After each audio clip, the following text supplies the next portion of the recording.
नमस्कार दोस्तों, मैं हूं दिनेश मौर्य और आप लोग देख रहे हैं हमारे YouTube channel village fish farming. दोस्तों, जैसा कि आप लोग देख रहे हैं, यह गांव में टेंगना के नाम से प्रसिद्ध है और कुछ लोग इसको टेंगर मछली भी कहते हैं।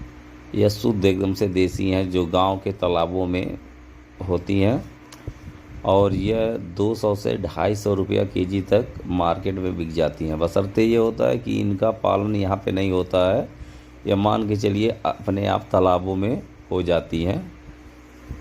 नमस्कार।